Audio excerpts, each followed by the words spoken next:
एक तात्पर्य सांगतो, महाराष्ट्रामध्ये ड्रायव्हिंग करणं सोपं आहे का नाही, हे मनाला तुम्ही विचार करून सांगा. ट्रक ड्रायव्हरला तर महाराष्ट्रामध्ये सेफ्टी नाही, सेफ्टी नाही बिलकुल. मी 14-15 वर्ष झालं ड्रायव्हिंग करतोय. किती मोजून 14 ते 15 वर्ष. तात्पर्य सांगण्याचं एवढंच येते की सेफ्टी नाही महाराष्ट्र ड्रायव्हरसाठी. जरा काय चूक झाली, चूक तर काय नसती, पण झाली त्या ड्रायव्हरला मारहाण करणे. कारण आपल्या इलाक्यात आपण स्वतःला दादा समजून फायदा नाही, कारण आपण बी दुसऱ्याच्या इलाक्यात जाणार आहोत हे विचार करणं महत्त्वाचं आहे. पण एखाद्या ट्रक ड्रायव्हरला गरीब अडवून मारहाण करणं, ह्यात काय फायदा आहे? मी म्हणतो काय फायदा काय? कारण त्याची गाडी मोठी आहे, तो आपल्या साईडने चलतो. बाय चान्स एखादी चूक होती, तुम्ही बी ड्रायव्हिंग स्कूल लावून गाडी शिकलाव, तुमची बी थोडीफार काही चूक असते. कारण आपण रॉंग साईडने ओव्हरटेक मारतो, गाड्या राईटने मारायच्या ऐवजी रॉंग साईडने मारतो. आणि ड्रायव्हरनं गाडी थोडी जरी इकडे मारली तर म्हणायचं तुझ्या कोण चूक झाली.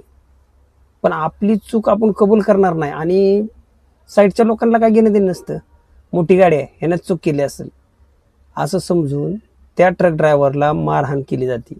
कारण आपण आपल्या इलाक्यात आहे, 4 माणसं आपल्याला ओळखतात, ह्याच्या आधारे आपण त्या ड्रायव्हरला मारहाण करण्याचा प्रयत्न करतो. पण तुम्ही एवढा का विचार करत नाही, पुढचा बी माणूस आहे बाबा, काहीतरी चूक झाली असेल, थोडं समजून घ्यावं. आधी त्या चुकीचं जर तुम्ही अनुभव घेतला आणि चूक समजून जर घेतली तर 50% नाही 99% तरी चूक बारक्या गाडीवाल्याची निघते. कारण ठीक आहे, रॉंग साईडने ओव्हरटेक, मग रॉंग साईडने राईट साईडने का मोठा गाडीवाला चलतोय. ज्या क्षणी रस्ता सिटीमधून जाताना बारका असतो, त्याच्यामुळे तो राईट साईडने चालण्याचा प्रयत्न करतो, की जेणेकरून लेफ्ट साईडने गाड्या रस्त्यावरती लावलेल्या असतात. बरोबर आहे, रस्त्यावरती लावून दुकानात लोक जातात, त्या क्षणी राईटला गाडी मारणं मुश्किल आहे. त्यामुळे तो राईट साईडने चालण्याचा प्रयत्न करत असतो. सिटी पास करतो, सिटी पास केल्यानंतर तो आपल्या साईडने चालणार आहे हे गॅरंटी आहे. पण काही लोक समजून नाही घेणार, त्याला रस्त्यावरती मारहाण करणार, जलील करणार. ही चुकीच्या गोष्टी आहे. आणि हे जास्तीत जास्त महाराष्ट्र नाही, प्रत्येक ठिकाणी होतं, होण्याच्या गोष्ट आहे, प्रत्येक ठिकाणी होतं बरं का. परंतु ट्रक ड्रायव्हरनी गाडी स्लोमध्ये चालवलेली असते, कोणी समजून घेणार नाही. त्याला डायरेक्टली मारहाण करणार, रस्त्यावर जलील करणार.